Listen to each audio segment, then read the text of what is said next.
Gita LLB ধারাবাহিকের আজকের পর্ব এপিসোডের শুরুতেই দেখা যায় অগ্নিজিৎ মুখার্জি সঞ্জয়ের শরীরে গুলি লেগেছিল কিনা সেটা খতিয়ে দেখতে তার বাড়িটা আসে। এরপর তিনি থানার বড়বাবুকে ফোন করে স্বস্তিকের গুলিবিদ্ধ হওয়ার নির্দিষ্ট জায়গাগুলো সম্পর্কে নিশ্চিত হন। বড়বাবুর নির্দেশ মতো সঞ্জয়ের শরীর খুঁটিয়ে দেখলেও কোনো বুলেটের দাগ খুঁজে পান না। এতে ভেঙে পড়েন তিনি এবং কান্নায় কাতর হয়ে টিপ ও অন্যদের কাছে ক্ষমা চেয়ে বাইরে চলে আসেন। বাইরে এসে মুখার্জি বাড়ির সদস্যরা জানতে চাইলে তিনি বলেন, সঞ্জয়ের শরীরে কোনো বুলেটের চিহ্ন নেই। দুজন মানুষ দেখতে একই রকম হলেও আমার ছেলে সত্যিই মারা গেছে। অন্যদিকে গীতা এখনও হাল ছাড়তে নারাজ। সে বলে, এখনও একটা ভরসা আছে, সেটা হলো হ্যান্ডরাইটিং এক্সপার্ট। থানায় গিয়ে বড়বাবুকে বিষয়টি জানালে বড়বাবু বলেন, সত্যি মেনে নিতেই হবে, তাতে কষ্ট হলেও।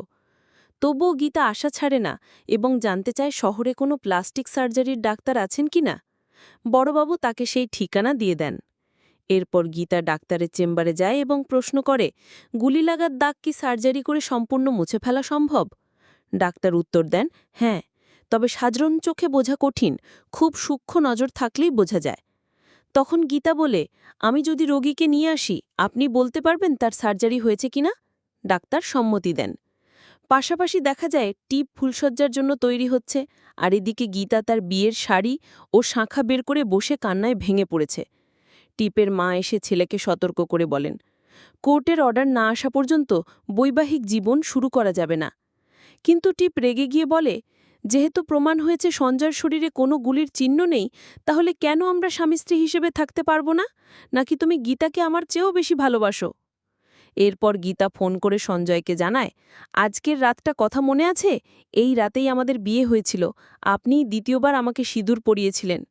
কিন্তু সঞ্জয় হতবাক হয়ে বলে, আপনি কে? আমি স্বস্তিক নই, আমি সঞ্জয় লাহিড়ী। স্বস্তিক নাম উচ্চারণ শুনে সঞ্জয় উত্তেজিত হয়ে ওঠে। শেষ দৃশ্যে দেখা যায় সঞ্জয়ের চিৎকার শুনে টিপ সেখানে চলে আসে। টিপ গীতাকে প্রশ্ন করে, আপনি কেন বারবার ওকে ফোন করছেন? স্পষ্ট প্রমাণ আছে ওর শরীরে কোনো গুলির চিহ্ন নেই।